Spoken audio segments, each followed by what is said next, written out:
Comme au dos du livre, il n'y a pas le résumé habituel qu'on trouve sur la plupart des quatrièmes de couverture.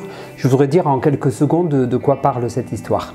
C'est l'histoire d'Alain, qui est un moniteur de ski de Chamonix de 38 ans, qui apprend qu'il a une leucémie, c'est-à-dire un cancer du sang. Et 10 jours plus tard, sa compagne américaine, Allison, elle le quitte et elle part sans laisser d'adresse. Dévasté par ce double tsunami, Alain part la chercher à New York, persuadé qu'elle est partie là-bas. Cancer. Il faut voir le cancer ici comme une métaphore de tous nos petits cancers qu'on peut se trimballer les uns les autres. Pour certains, ça va être des angoisses existentielles, pour d'autres, ça sera un burn-out, pour un troisième, ça sera des relations difficiles avec sa famille ou sa belle famille. Pour combattre tous ces petits cancers, je pense que la meilleure guérison, c'est de guérir, à entendre peut-être en deux mots, guérir. La meilleure façon de guérir, c'est d'être vivant, et c'est le thème même de ce livre-là. Il y a plein de manières d'être vivant dans sa vie, et chacun a son chemin par rapport à ça. New York. New York, eh ben, c'est l'écrin dans lequel va se passer cette histoire. Donc on le voit sur la jaquette de couverture, et en fait on voit que c'est un homme qui part à la recherche de son amour perdu. Si vous vous embarquez avec Alain à New York, eh bien, vous allez vous retrouver dans des Starbucks, vous allez être sur un rooftop en face de l'Empire State Building, vous allez pénétrer à l'intérieur de la Statue de la Liberté. Et puis vous serez aussi assez souvent à Greenwich Village, c'est là où il ira voir son médecin. Et l'endroit où il va beaucoup chercher Allison, c'est Central Park, parce qu'en fait Allison, elle était fan de jogging, donc il sait que si elle est à New York, elle doit courir probablement, et il pense qu'elle court à Central Park. Et en fait, il est tellement dévasté qu'il n'a pas de plan B, il lui reste seulement le plan A, chercher Allison, le plan Allison, ou le plan amour, on peut l'appeler comme vous voulez. La mort.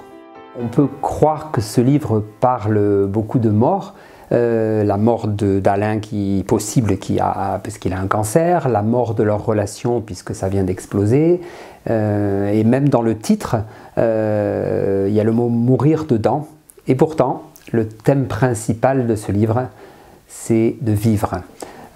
D'ailleurs, dans le livre, Alain, s'il s'en sort, il va devoir passer à la version 2.0, vivre vivant.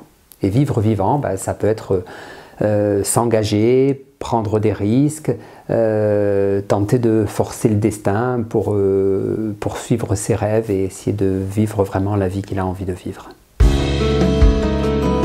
Développement personnel.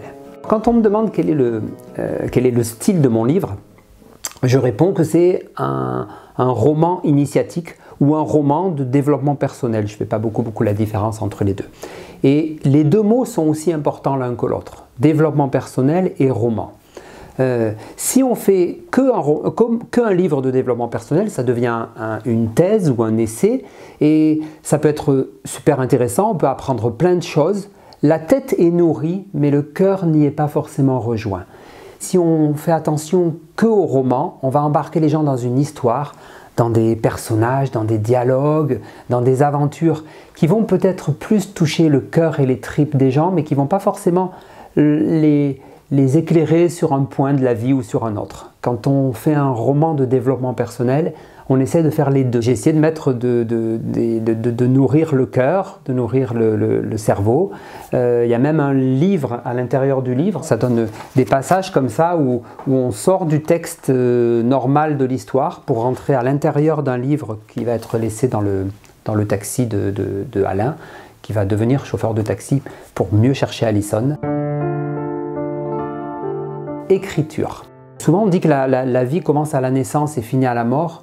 Moi, je pense que la vie commence à l'amour et finit à la mort. C'est une vraie naissance pour moi, l'amour. Eh bien, dans mon rapport personnel à l'écriture, cette parabole, elle s'est faite de cette façon-là. J'étais pas littéraire, moi. J'avais un bac C, j'étais plutôt matheux.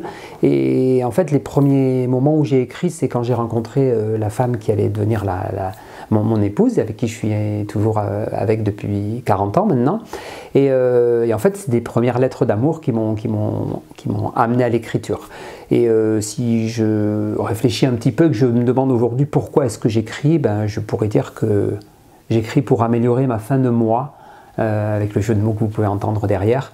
Donc du coup, on est toujours dans cette parabole entre l'amour et la mort.